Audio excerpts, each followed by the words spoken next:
Parashat Shemini. So it's important to make sure that everybody is aware. We did have a tragic loss in the last week with Mazuz, Zechet Tzadik Livracha, one of the Gdolei Ador, living in Bnei Brak, Rosh Yeshiva Kisei Rachamim, one of the great Chachmei Sfarad, and specifically Chachmei Tunisia, who passed away. He was a man that continued the Sfaradi heritage and taught a whole generation of Talmidei Yeshiva, people that were learning in yeshivot, how to approach learning and to learn very thoroughly and very analytical, and not to rush and speed and try to cover as much ground as possible, but rather to focus on understanding, focus on depth, which is very, very much lacking in the world. The world tends to superficialness. There's a sort of like goals, accomplishments, benchmarks of how many masechtot did you finish?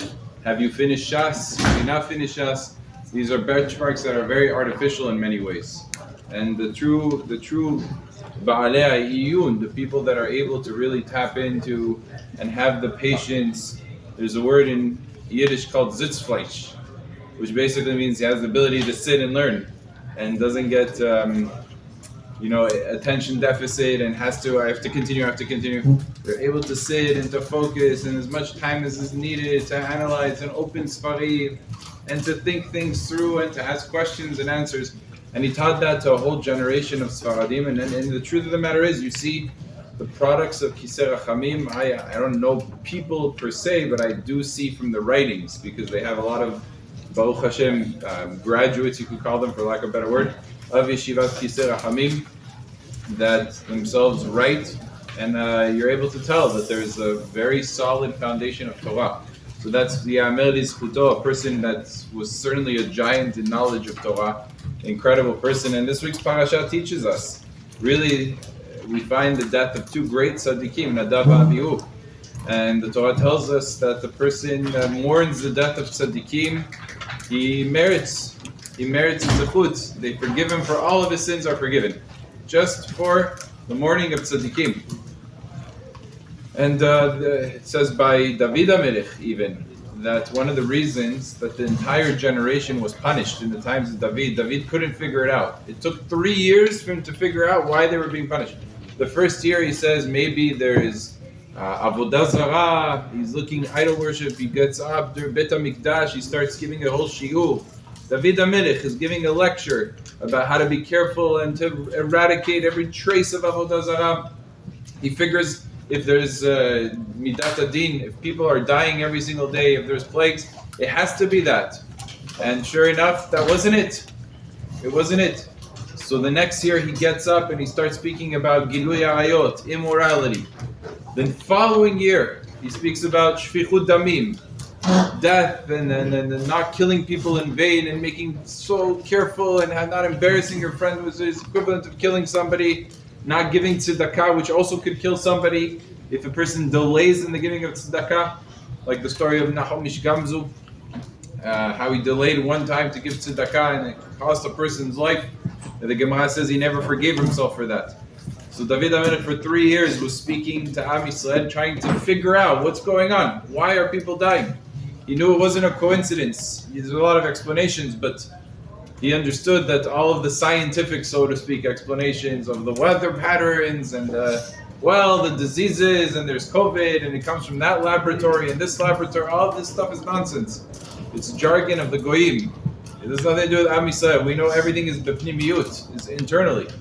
So David HaMelech worked hard to figure it out, and HaKadosh Baruch Hu, after 3 years of seeing him struggle and not being able to get it, El Shaur ve'el Bet HaDamim, he says to him, the reason, you want to know what the reason is? One of the two reasons, because there was a man named Shaul HaMelech, and he died a tragic death, because it was a death of war, it was a death of great torture and suicide, a death of duress, and Shaul HaMelech was never properly eulogized. Even the Pilishtim, they held hostage the body of Shaul until the people of Yavesh Gilad came along, and they heroically, they snuck in the middle of the night. They had a whole plan, and they were able to pull out Shaul HaMelech from the hands of the Pelishtim, and to bury him in secrecy, because the Pelishtim had very strong power at that time.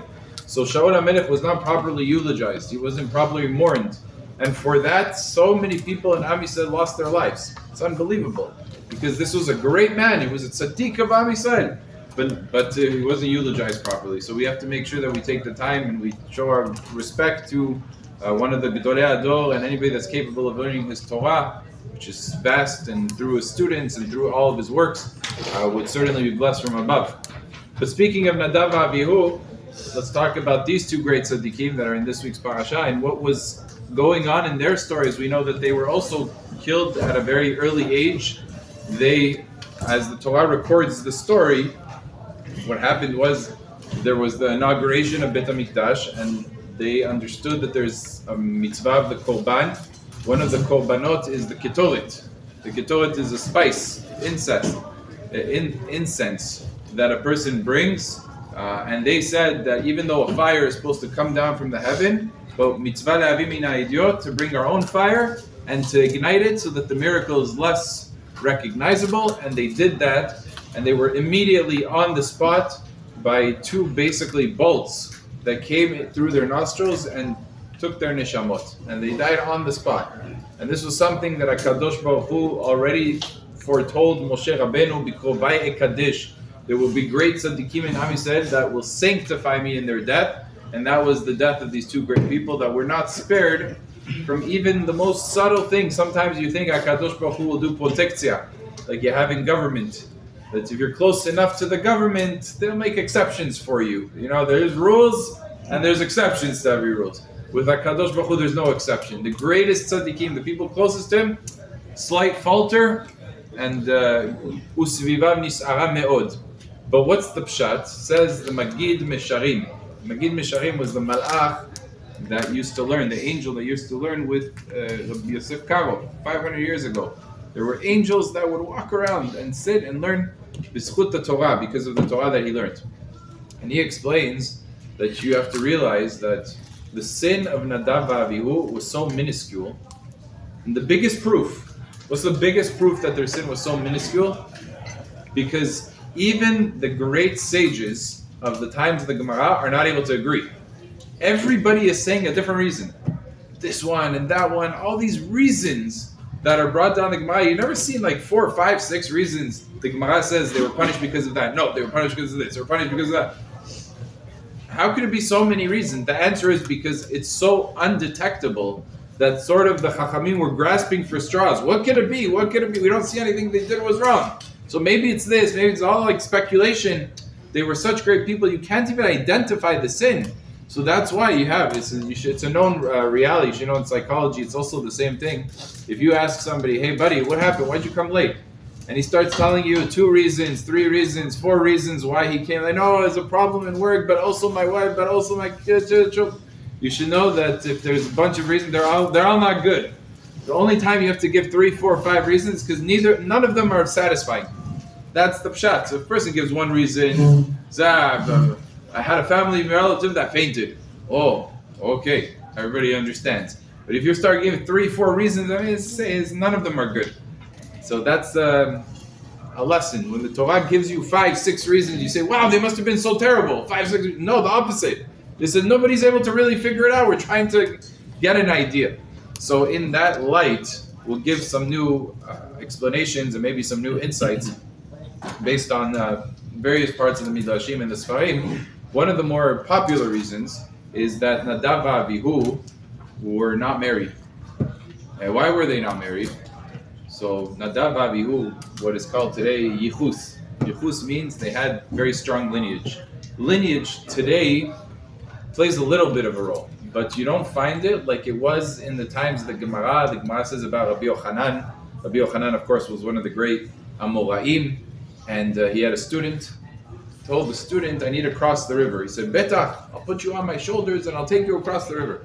Now this student was Ben Bavel. He was from Babylonia. And Rabbi Yochanan was the Ben Eretz Yisrael. And the Gemara says, Bavel, Eretz Yisrael, Isa le Bavel, which means that Bavel's yichus was top notch. 1,500 years ago was top notch. The Yichus, the people there, were all pure lineage.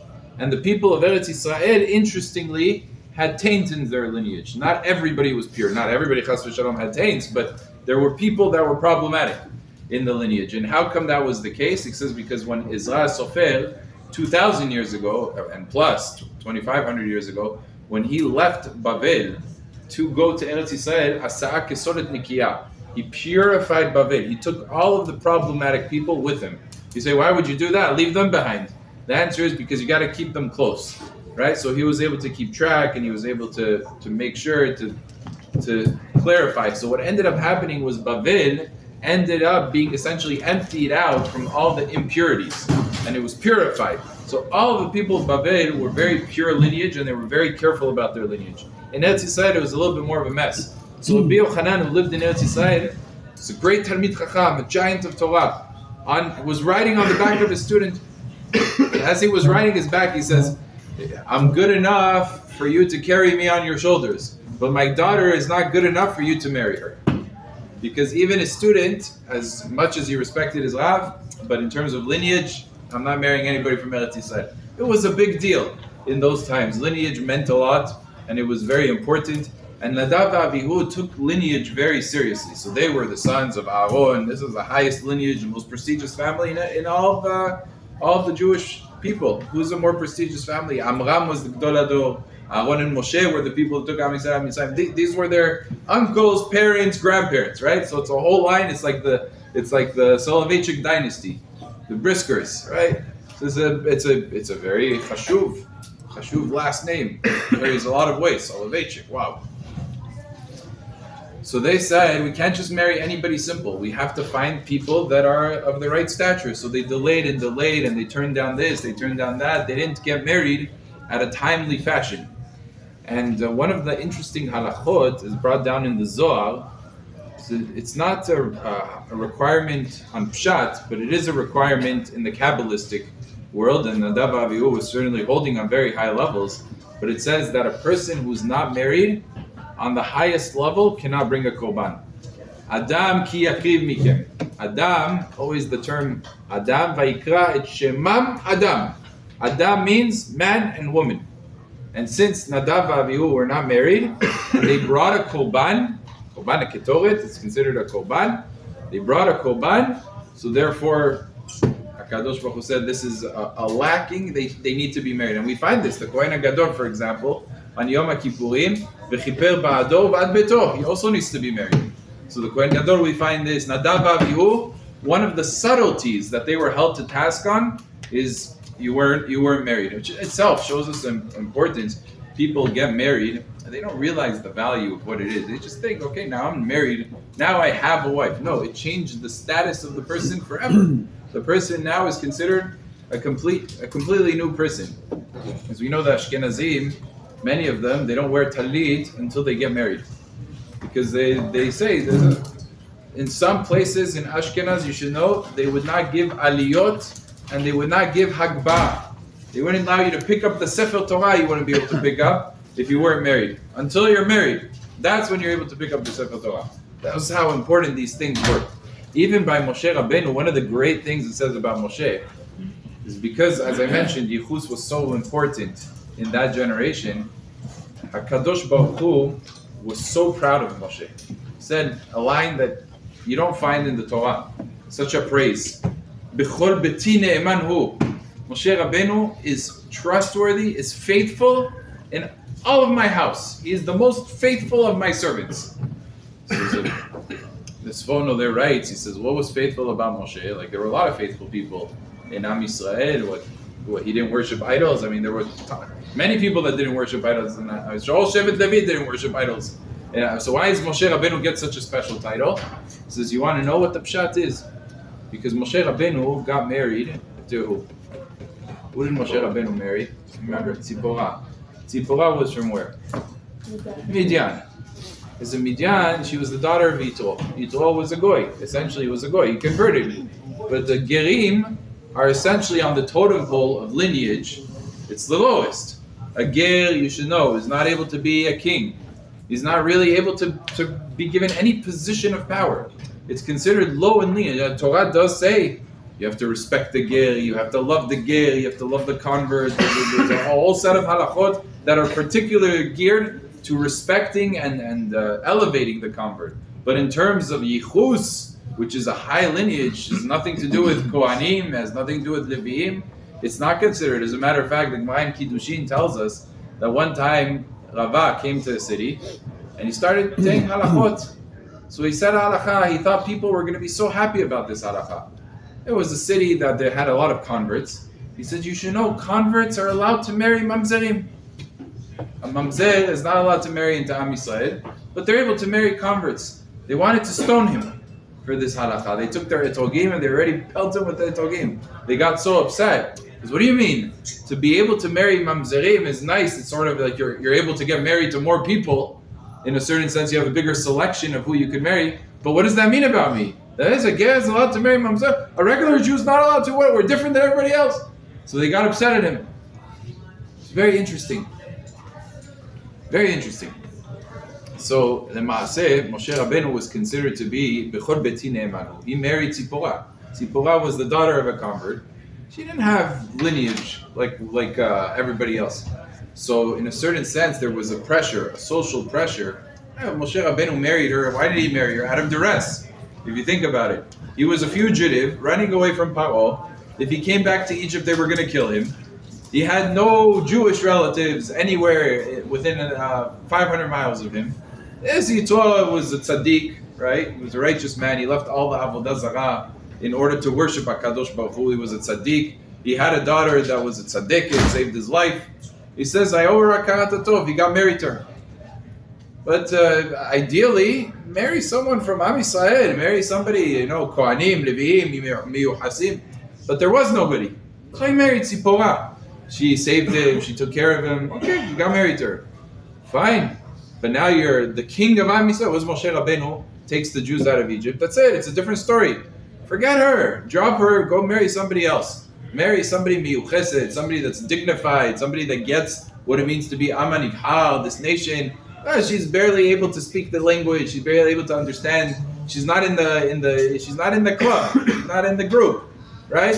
So Tzipora was sort of an outcast. So they said, Moshe Rabbeinu, it's not in your dignity to be king and to be married to her. So Moshe Rabbeinu said, absolutely not. He could have married whoever he wanted. Chas v'shalom. Chas v'shalom. She was there for me when I was struggling, when it was difficult for me. I'm not interested in abandoning her. I'm not going to abandon her. Not only did he not divorce her or anything like that, he didn't even marry a second wife. He could have married a second wife. He says, I'm married a second wife. No, chas v'shalom.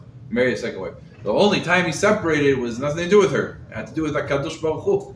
Because he had to speak to HaKadosh Baruch Hu, and then he separated from his wife. But not because of Yehus, and not because of it. Says HaKadosh Baruch Hu, Bechor Beti Ne'emanu. This is a person that's trustworthy. This is a person that's faithful. Look at that. Look at the loyalty to somebody that did from him. You know, the Havdid in our generation, you have people 20 years old, they're nobody. Nobody's. They're running around homeless, failures.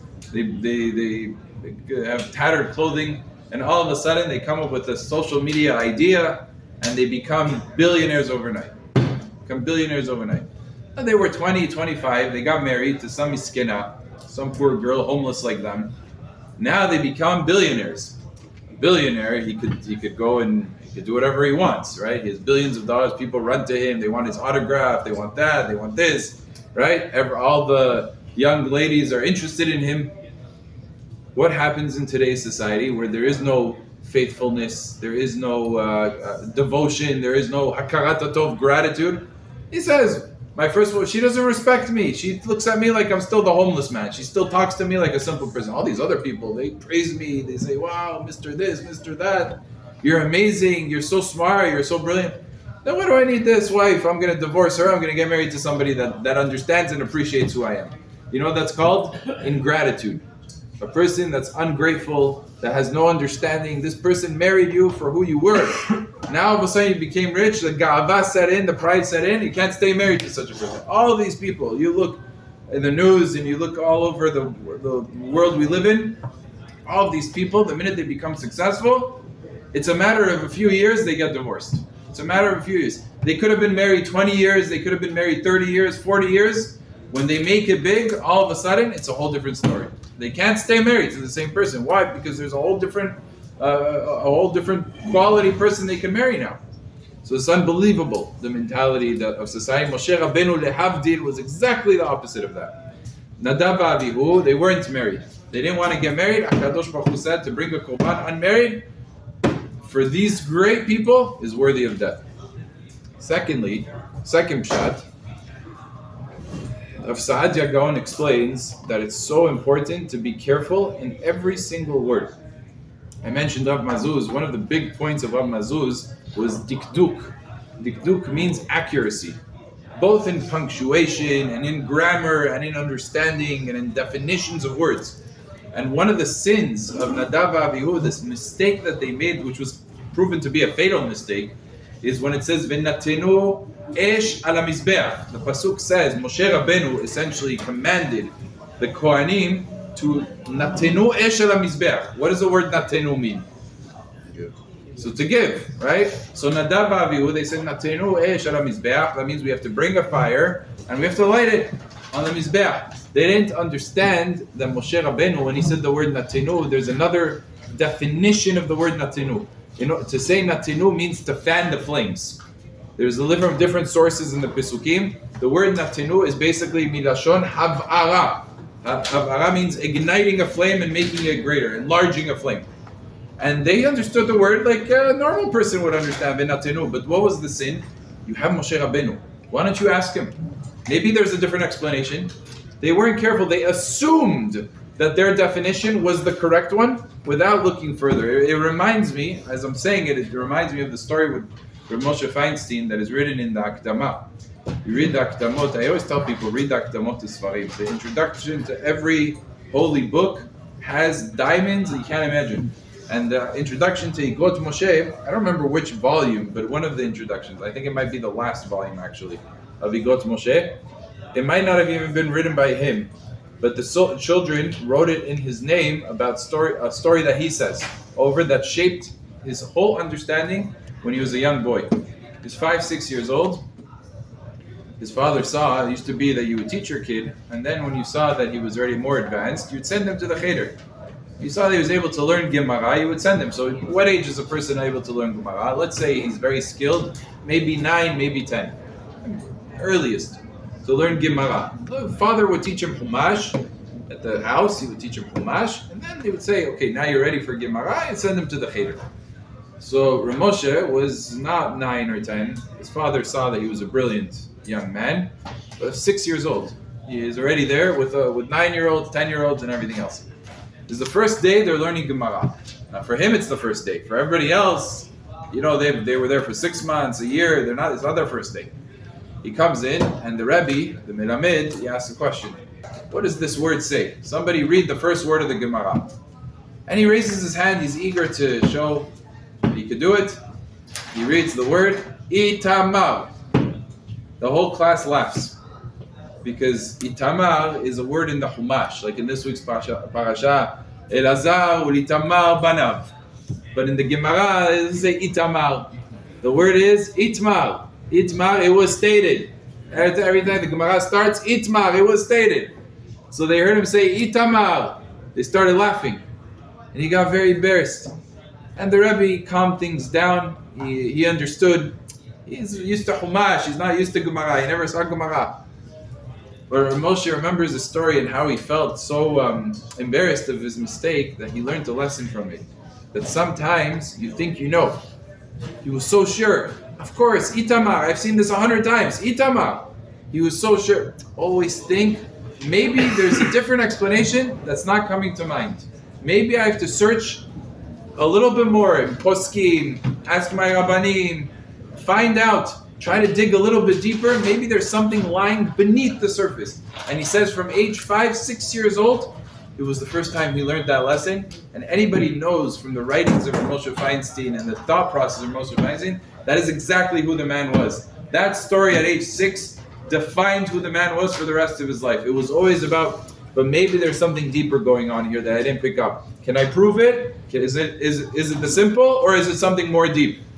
And constantly that debate was going on in his head, and you see you see it come to life in his tshuvot. So it's a very important thing. Nadav Avihu's mess up was misdefining one word of the command of Moshe Rabbeinu. Instead of Venatenu as fanning the flames, they understood Natenu, bring in the fire. Oh, no, that's not what Moshe Rabbeinu was saying. You're making a mistake. Says Rav Saadia Gaon, look how important it is to be midakdek in every single word. As the Gemara says, there's a midrash that says Hillel HaZaken, he said, in the name of Shmaya ve'Avtalion,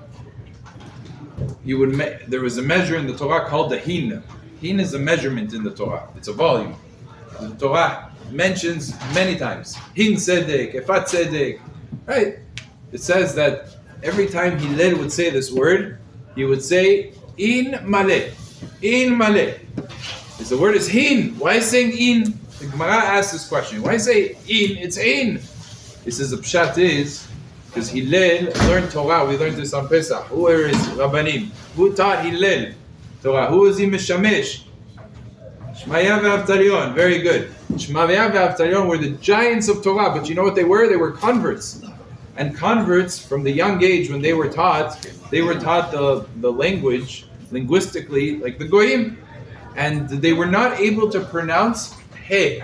Interestingly, the letter He in the vernacular of the Goyim, we're not able to pronounce. Like today, they can't do Chet. A lot of Goyim are not able to, that's how they say Hanukkah, right? They don't know how to do Chanukah. So they're unable to do it. So this is Shmaya ve'Avtalion, they weren't taught in Cheder, they didn't learn, they didn't know how to do the He. So anytime they came to say the word Hin, they said the word In. And the word in, Hebrew, there isn't, and they're trying to say it, so they would say en maleh. That's how they would pronounce hin maleh. They would say en maleh. It says Hillel. He was not a ger, right? He was a yichuz from David HaMelech. Hillel was the son of Nisiim. All the way traces his lineage to the line of David HaMelech. So he was from Am Yisrael. He knew how to say hin. He didn't have to say like Shmaya ve'Avtalion. He says no. He specifically said like Shmaya ve'Avtalion. Why? Because if that's how they said it, even though I know they only did it because it was the way they were taught, it wasn't the correct. But I'm going to repeat, Hayav Adam Lomar Bilashon Rabo. You have to say it in the same mannerism, as much as possible, as the Rav said it. And that was something that held Hillel. A lot of times, the world we live in, it's like a little bit of the OCD world, right? That everybody wants things to be perfect. Oh, you didn't? But part of the calculation has to be, how did my Rabbanim do it?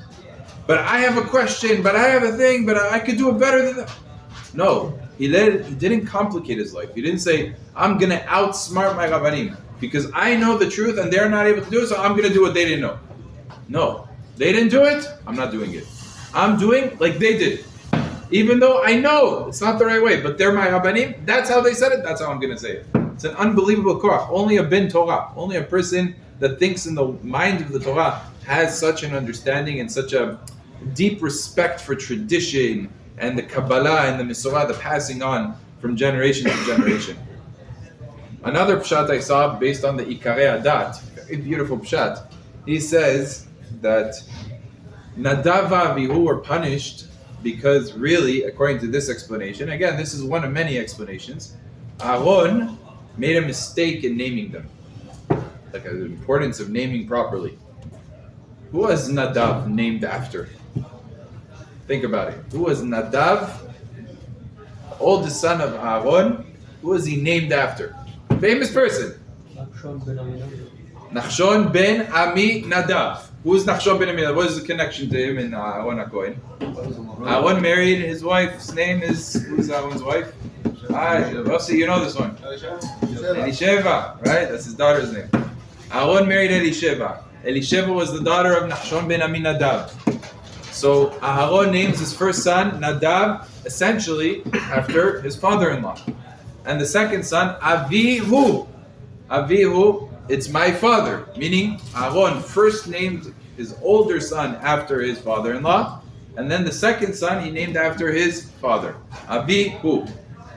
So Kadosh Baruch Hu had a ta'ana. Nope, that's not the proper kavod. Kavod is the other direction. First you name after your own father, and then it's important to respect your father-in-law, but it's after. As a matter of fact, the Ikarei Adat said in his time there was a case. Look at this, how far it goes. There was a case that the husband and the wife came to the Rav. They just had a baby, and the wife was adamant. It was a Bechol, the oldest baby, it was the first baby. She was adamant to name after her father. And the husband was tzaddik. He said, for the sake of shalom, I want to name after my father, but for shalom, I'm willing to be mevater, no problem. They came to the Rav to see if it's correct. Meaning, even though they agreed between themselves, it's not the point. The point is, does HaKadosh Baruch Hu agree? So they came to the Rav to find out, are they correct? The husband was willing to compromise. Says the Ikarei Adat, no. You have to name after your father. You're not allowed to compromise on the kavod of your father. Your own kavod you could compromise. On the kavod of your father you can't compromise. Elama, if she's very stubborn, no, it has to be my father also. So you give two names. In a chanami, you could do that. You can give two names, one after the father and one after the father-in-law. That's what the Ikarei Adat writes. Halacha lema'aseh, consult with your Rav. Every case is different, right? So don't take this as halacha lema'aseh. But just to show you the extent of the importance, Aaron, according to the Ikarei Adat, messed up on the naming itself. Wrong order. You shouldn't have done it in this order, and therefore there was a criticism on Nadav Avihu as a result of that. But it's not their fault, it was his fault. Correct, that's why I said it's one of many pshatim. Like I said, all of these are subtleties. None of these really are standalone reasons, because no reason is good on its own. Since they were such great tzaddikim, you almost can't detect a reason. So all of these are like traces of reasons that we're looking for. So a person shouldn't take it as halacha lema'aseh, name's wrong, then all of a sudden, chas v'shalom, he's going to have tzarot and pedot in his life. But it does give us a sense of importance of what it means to name. And so many people, they find these odd, strange names, sometimes worse than strange names. Sometimes they find names that are the antithesis of Torah. Names like Nimrod. I told you a story about Rav Shalom Shvadon. Nimrod is a Rasha Gamur. One time he had a neighbor, Rav Shalom Shvadon had a neighbor. He went to his neighbor, and the neighbor said, Harav, I'm a little bit embarrassed to tell you, I had a baby boy. Am I embarrassed to tell me that you have a baby boy? No, because I named the boy, now this father, he was not Shomer Torah Mizvot, he wasn't really religious at all. But he was his neighbor, so he respected him. Rav Shalom Shvadon respected him, he respected the Rav. He says, Harav, I'm a little embarrassed to tell you because we had the Brit and I named my son Nimrod. And I know that it was a very in name, unfortunately. Like 50 years ago, the parents' generation in Israel, it was very in. Says, people named Nimrod. I said, I named my son Nimrod. I thought you were going to be disappointed in me, so I didn't really want to tell you. But you're here, I'm going to tell you. So Shalom Shalom says, no, Dafka, it's a good idea. I like the name. What? Likes the name? Yeah. Bez Hashem, he should be Mored. He should rebel in your ways. It's a good name. You should rebel in your ways. You should go to the Torah and the Mitzvot and the Ma'asim Tovim. It's a different generation. That's not for our generation. Don't try that one at home. It's just a cute story. Let me tell you a chidush. One of the chidushim, Nadav Avihu, they wanted to do the mitzvah in the highest level. They had a mitzvah to bring a korban. Think about it. How do you have to perform mitzvot? You have to go and you have to be happy when you do a mitzvah, right? Be excited about the mitzvah. You can't go ahead and haphazardly dragging your feet do mitzvot. So Nadav Avihu said, what brings a person to happiness? What do you do to bring yourself to happiness? What does Yitzhak Avinu do? You have basar v'yayin, and simcha basar v'yayin. So they said, in order to do this mitzvah on the highest level, you should drink a little bit. We're not going to get drunk, chas v'shalom. Drink a little bit to open our inspiration and to be able to do the mitzvah on the highest level. But the on them was that a kohen is not able to drink before he does the avodah. Even a little bit, he shouldn't drink. And therefore, that was a little bit part of the sin. As the Gemara calls them, shituyei yain. They drank wine, they drink a little bit, a revi'it of wine. That's enough to nullify a person from doing the avodah. Now, I'll ask you a question. Where did they have wine in the desert? Think about it. Am Yisrael is in the desert, right? There's no vineyards in the desert. Where did Nadav Avihu get wine to drink in the first place? So there's sort of two answers that don't get off the ground. Okay? Attempted answers will come. Attempted answer number one, they brought it from Mitzrayim, what's the problem? You could bring wine with flasks and everything, and they brought it out of Mitzrayim. The problem is against the pasuk. It says in the pasuk, "V'gam tzeda lo asu lahem." They didn't make, they didn't bring goodie bags with them on the way from Egypt. Only the matzot. They had the matzot, but that was it. The matzot lasted them. It says that they lasted for 30 days. The matzot until essentially Pesach Sheni, Iyar. This is one of the reasons for the celebration of Pesach Sheni. Hatam Sofer has a whole cheshbon about it.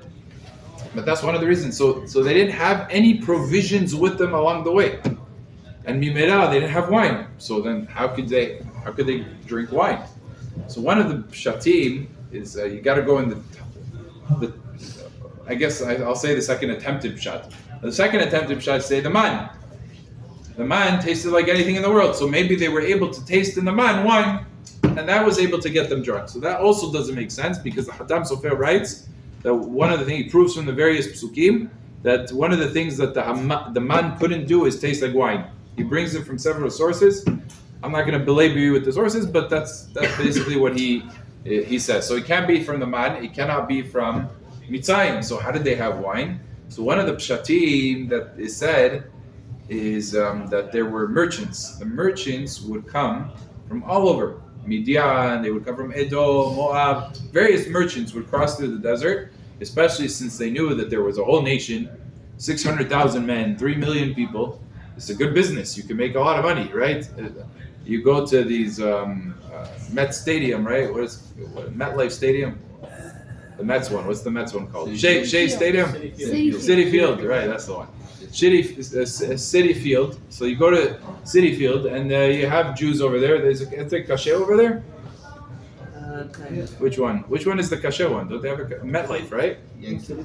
Yankees have. So how much do they charge for a drink of a cup of water, for a soda? How much do they charge? A lot. They charge a lot, right? Because they know you have to know your stock. You're not leaving the stadium to go buy. There isn't there isn't a Wasserman's next door to it. So they know that they could charge you a lot. Imagine if you have these people, merchants, they come to the desert. It's like MetLife Stadium times 100. You can make a ton of money off of it. You start overcharging, overpricing. You get, and the Jews were wealthy at the time. So says the Chidah, he writes, there were tagarim. They were merchants that came along. Now, I know what you're going to ask. The B-side. You're going to ask me, what happened to Yain Nissim? Oh, so the timing is like this. When did Yain Nissim become Asur? Yeah. What Noah? Moab. Very good. The whole issue of drinking wine from Goyim, only from the time of Pinchas. Pinchas, the whole story with Pinchas, Zivri ben Salub, Kozbi Batsur, that whole incident is what the first time that Am Yisrael succumbed to sin was in the 40th year of the desert. As they're going into Israel, this plan was basically devised by Bil'am Rasha and executed by Balak in order, and Midian together, in order to bring down Am Yisrael. And the plan started with wine. Wine was the number one ingredient there to poison Am Yisrael and to get them to do sin. And that's when the first time it became a prohibition to drink the wine of the Goyim. Before that, it wasn't asur. So therefore, if the Goyim came as merchants in the 40 years, and the Nadav Avihu story is in the very beginning, right? It's basically the beginning of the second year, right before the beginning of the second year of the desert. So they were way, way, way before the story of Pinchas, and that means the wine of the Goyim was not yet asur to drink, and they were able to drink it. It was only later on that it became asur. So that's one thing, that you can have wine from all of the merchants that came along. Although that pshat doesn't make sense according to the Ramban, because the Ramban learns the merchants only came to Am Yisrael on the 40th year. There were no merchants 39 years. It was the 40th year that Am Yisrael finally had merchants. He brings down Midrashim that prove that point. So that's not so clear cut. The second pshat I saw, so that's one explanation, is the merchants. The second pshat I saw is the Be'erah Shel Miriam. Be'erah Shel Miriam, the well of Miriam, tasted like, if you wanted it to taste like milk, it would taste like milk. If you wanted honey, it would taste like honey. And if you wanted it to taste like wine, it could taste like wine. It had the same property of the man, just in the liquid form. Maybe if you wanted to taste Coca-Cola, maybe it would also work. It's possible. But that would also be the first time they had Coca-Cola. It might have been in the desert. We don't know. That's pshat number 2. The third pshat, which is brought down in a Tosfot, interestingly, he says it's quite possible that as long as Am Yisrael was in the desert did produce. It wasn't a desert. And I was thinking about it. I'm thinking, yeah, the ananei kavod, a pipshat. What were they? Clouds. Cloud is moisture, is mist. So the clouds surrounded them. It says the clouds weren't just on top and on the sides; it was also below them. So it's very possible that that it was able to be matzmiach. A lot of plantation might have emerged. All of those places that Am Yisrael went to could have actually had plantation, and it's possible that they actually be'emet grew wine. Elama, you'll say, what about the mitzvat orla? 3 years you're not able to eat it. I think. Oh, so Yossi saying good. That's already a mitzvah later, and when kitavo el haaretz moshevotechem achar Yerusha b'yeshiva. These mitzvot only took effect once they entered into Eretz Yisrael, and then it's true that today it's important to note this because a lot of people don't realize today there is an obligation of orla even outside of Eretz Yisrael. A lot of people think, orla is a thing in Yisrael. No. Outside of Israel, there's also mitzvah Torah. And as a matter of fact, it's also mideoraita. It's a Torah mitzvah. It's just not written in the Torah. It's called halacha leMoshe miSinai. But it's a Torah mitzvah to keep olah even in Chutz La'aretz. The only thing is, bisafek. We're lenient bisafek because kacha Kabbalah, the halacha leMoshe miSinai was not to be machmir bisafek. So that's another pshat. It could be that trees were produced and they were able to eat from those wines and actually have drinks. Agav, I remember 4 years ago, 3 or 4 years ago, I was speaking about this parasha, and I mentioned the chidush. I mentioned that one of the things when we drink wine is you say lechaim. Say lechaim. And there's a question, what's the source of the lechaim? So I'll tell you an interesting story about this. A few months ago, I was sitting by my computer. I think I was, I type, I write on the computer a lot of the Divrei Torah. And I got a question. Somebody asked me, what's the reason we say lechaim? It's so interesting. I spoke about this a year beforehand, 2 years beforehand. And then, like 2 weeks, no, not even, like maybe a few days later, I got the same question. What is this? Why are the two people? And then the third time, there are 3 people that asked me the same question in the course of a week. I'm like, something's going on. So I mentioned in the Bet HaKnesset, and they told me, I forgot who said this to me, but somebody told me that there was a comedian, it's a famous Jewish comedian, that made a joke about this, that the Jews say the word lechaim, they don't even know why they say lechaim, but we say it because everybody says it. And Mimela, it went viral, and everybody heard it, and Bemet, everybody was bothered. Bemet, why do we say lechaim? So they all asked the same question during the days. But Lema'aseh, what's the pshat?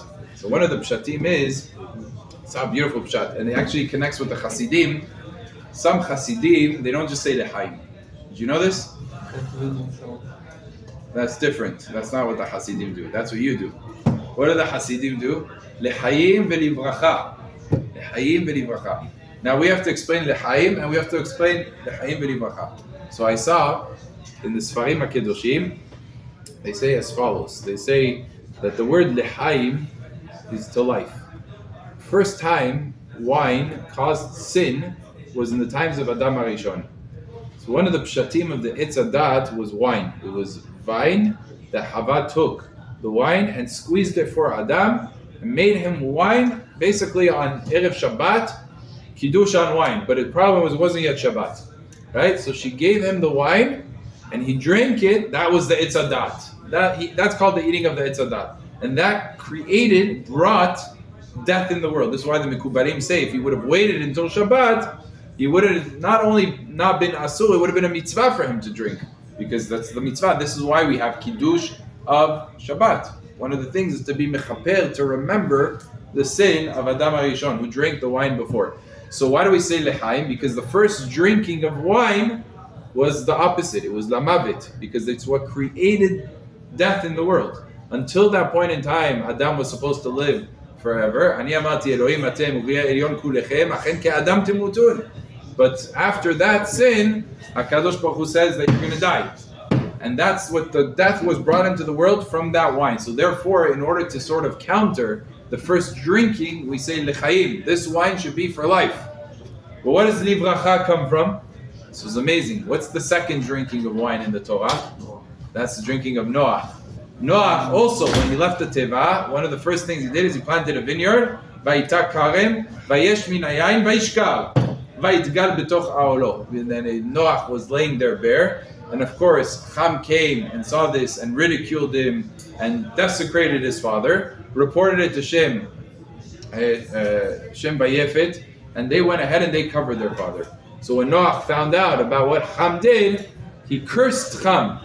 Eved avadim yele echav. He cursed Ham and the children of Ham, which is Canaan. Canaan was cursed, as you should know. Canaan was the fourth child of Ham, and essentially Noach wasn't able to have a fourth child that he wanted to have to serve him. So he cursed that Ham's fourth son should be a slave, a servant to his brothers. Midah keneged midah.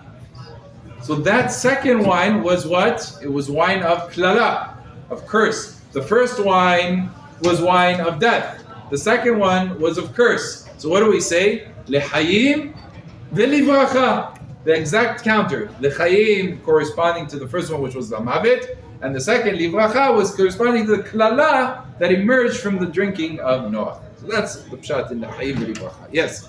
Was there a third drinking of the wine that caused machloket?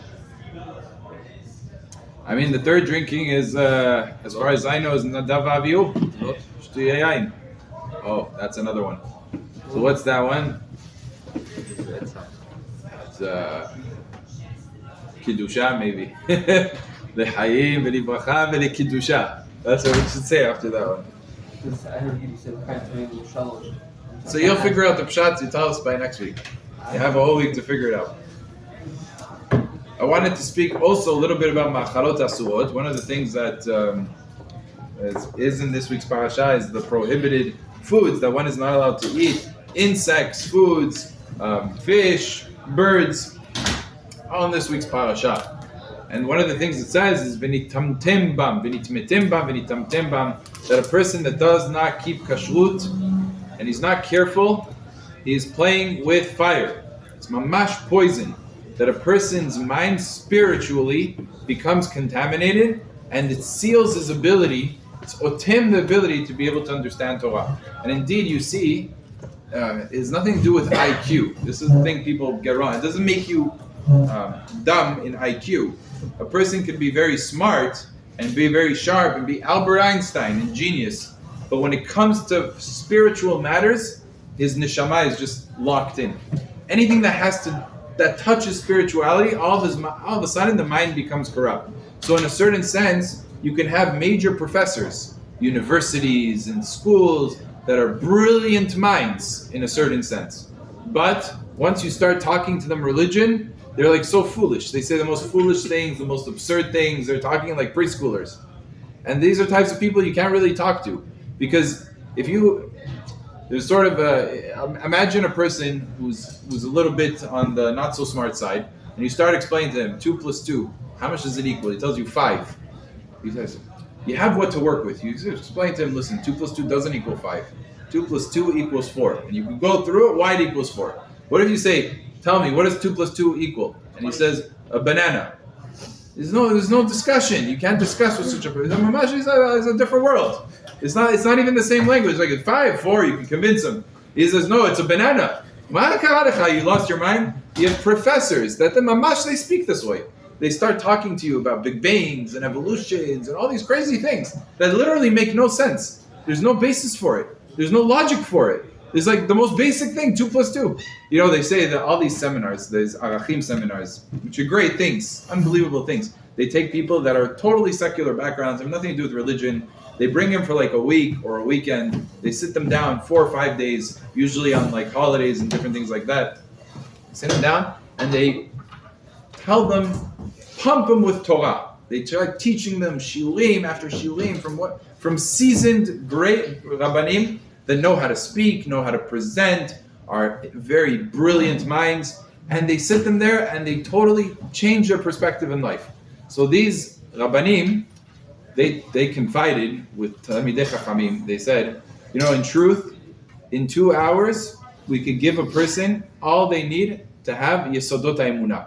All of the proven basis for Har Sinai, for the creation of the world, for the splitting of the sea. We could prove it to somebody in 2 hours. if they're willing to listen and they're open to hear, 2 hours is all it takes. So why is the seminar 4 days, 5 days? Why do you have such long? The pshat is because they have ma'achalot asurot. A lot of these people, they don't eat kasher. And if you don't eat kasher, your mind is closed. You can explain to them in the most logical way. 2 plus 2, everything is logical. They're saying bananas in their head. That's what they hear. So what we need to do is the first few days is detox. Total detox. First, let's get the ma'achalot asurot out of the system. Now, 2 days, 3 days, they got pumped with Torah that purifies a person. Now we can start talking to them about Yesodot HaEmunah, and their mind maybe will be able to open up and to hear it and to understand it. Otherwise, I'm sure people have relatives, unfortunately, and you start to talk to them. What are you talking about? Shabbat, Kashrut, 3,000 years, Torah, Am Yisrael, look at the miracles, look at what kind of a nation we have. And it's just like, it flies total outer space, total bananas. They don't understand. It's like, what are you not getting? What doesn't click? What doesn't make sense? It's so obvious. It's clear as day. It's right in front of you. There's a creator to the world. There's a Kadosh Baruch Hu. He gave a Torah. These are facts. These are facts of life. This is the most important thing you have to know in the whole entire world. You live 80, 90 years. It's the one important thing you need to know. But it just doesn't register. Why isn't it registering? The answer is ma'achalot asurot. It affects the person. It infects the mind. It just closes off. He can't hear. He doesn't have ears to hear what you're saying. Physically he hears. He doesn't know what you're saying. So the only way to change that is through detox, Torah. You should know any person that maybe in this past had ma'achalot asurot or wasn't so careful about kashrut, teshuvah cleanses. The one thing that has a powerful effect to cleanse a person is teshuvah and Torah. When a person sits and learns Torah, and when he does complete teshuvah, he feels bad for what he did, he changes his ways, he keeps Shabbat, he keeps kashrut now, he does Torah mitzvot, the neshama gets cleansed. Ezra, that's the impact. You say, how does it cleanse? What is this teshuvah, just turning back? Yes, that is able to bring a person out of this and to cleanse the person. Ovadia Yosef, Chacham Ovadia, would talk to people. He said, the first thing, if you want to be mekarev, get them to keep kasher. That's number one. If you don't get them to keep kasher, you're not going to have a chance because the neshama is going to be blocked. And that's just important for us to be makpid, to us to realize this and to really take it to heart. This makes a difference. The Baal Shem Tov said a story about the Rambam. The Rambam would get letters from all over the world. One of the biggest people that advocated and loved and worshipped the Rambam was Yadut Teman. The Temanim, he saved them. He single-handedly saved Temani Jewry with his power and leadership. It's incredible what he did for the Temanim. They were on the verge of completely becoming Muslim and abandoning the Torah from guilt, not from Chas v'Shalom evilness, just from guilt, until the Rambam came and strengthened them and gave them life and hope and Tchiyat HaMetim, Igeret Tchiyat HaMetim, Igeret Tashma, these powerful leadership letters that he wrote that changed the course of history, literally, changed the course of history. So one time he got a question from a certain city in Teman, and the question was about emunah. It was about Jewish philosophy, you could call it that. And who is greater than the Rambam in Jewish philosophy? He wrote the Moreh Nevuchim. He was the genius of Jewish philosophy. Any question you had in theology, that was the address to turn to. So there wasn't a question he wasn't familiar with. There wasn't an argument he didn't know. He got this question. He left it on his desk. He says, I'm not answering them. From the way the question is written, I see that their heart is contaminated with ma'achalot asurot. They're not eating kasher. I mean they're not eating kasher. This is a Jewish community. This is not people that are secular. This is charedim. They did an investigation. From the letter he was able to see, they weren't eating kasher. They did a research about the shochet of the city, the person who was slaughtering the animals. For 3 years he was feeding them tarif. And the Rambam was able to pick it up from the language of the letter as it was written. Unbelievable. And he didn't want to answer them. I'm not going to answer them because it doesn't make a difference. You're going to answer them with the most brilliant thing in the world. They're not going to be able to understand it because they're not eating kasher. It's not their fault. Says Rabbi Leeor, one time he was asked, can I rely, it was a sort of a food item that was for children, little kids. And they asked him, Harav, there was a question, the kashrut, was it good, it was not good. He says, listen, in halakha, you have on what to rely. There's tzadim la'akid. There's a basis to be lenient. But between me and you, if you want your kid to understand the Tosfot well, stay away from it. You want your kid to understand the Tosfot well, then you have to stay away from it. That's the level. That's the idea. The Torah has high standards and high expectations. A person has to be careful. Some people say, listen, I trust the kashrut. If the Rav is making a mistake, it's on the Rav's neck. It's not on my neck. The sin is going to go to him. He's going to go to Gehenom. So I don't have anything to worry about. I'll trust whatever the hechsher is. If it's not good, it's on the Rav. Maybe the Gehenom is on the Rav, but the Timtum Alev is on who? The one who eats it. So a person has to be careful. A person has to do his due diligence. He has to watch out. He has to protect as much as possible. And to guard what goes into our mouth has a very big effect. The Mesilat Yesharim writes, a person has to look at ma'achalot asuvot like it's poison. Mamash like it's poison. There's no tzadlak. If there was poison on the table, you would run away from it. It says a story about, last story about the Baal Kirot Yaakov, the stipler. That one time, he used to, in his home, he was a big machmir. He was very particular in halakha, all types of halachot. And one of them, chumot in Israel, which we're sort of spared from, is electricity. On Shabbat, the power plants are working who's working the power plants? Jews. In America, it's goyim working the power plants. Who's working inside? Jews. So he held that you're not allowed to benefit from it. You're not allowed to benefit from the electricity of the power plants. Oh, Vajra permitted, but the stipler was machmir. Not only was he machmir, one of the things that the Charedim do is they have generators. A generator means that it powers itself. You don't need a power plant for it. He didn't even want to have a generator. Why? Because ma'it ayin. People are not going to know that he has a generator. They think he's using electricity. They'll say, you see, the stipler is using electricity, so it's mutar. They won't know that he has a generator. So what would he do? He had lamps, like the olden day, like from 200 years ago. Lamps on the table, sitting there, and that's what he would do on Shabbat. And sure enough, one time, he was, you wouldn't be able to see that well with the lamps. He was drinking a cup of tea, and as he was drinking, a fly fell into his cup of tea, and he's about to drink it. His nephew notices, Mazal, his nephew noticed it. He says, Saba, there's a fly, as he's about to drink. He puts the cup down, like he just got saved from death. Mamash, to him, it felt like his life was saved to death. The next day, he says to his nephew, you should know, I wasn't able to sleep the whole night. The whole night, I couldn't fall asleep. I was so close to making such a isul, to doing such a isul. To him, it was like, I almost lost my life. Or a person almost gets run over by a car. He barely gets saved. He's not able to sleep that night. Yeah, that's how he felt. Most people, they'd be like, oh, Baruch Hashem, thank you for saving me, then move on. But if we forget about it, totally, the next day they don't even remember it. For him, it meant so much. And that's what a person has to view it. ברוך אדוני לעולם, אמן ואמן. בי חניה בבקשה מהצעה הקדוש ברוך הוא לכוס ומצוות שנאמר, אדוני חפץ למעצמו. לא יגדיל תורה וידיר.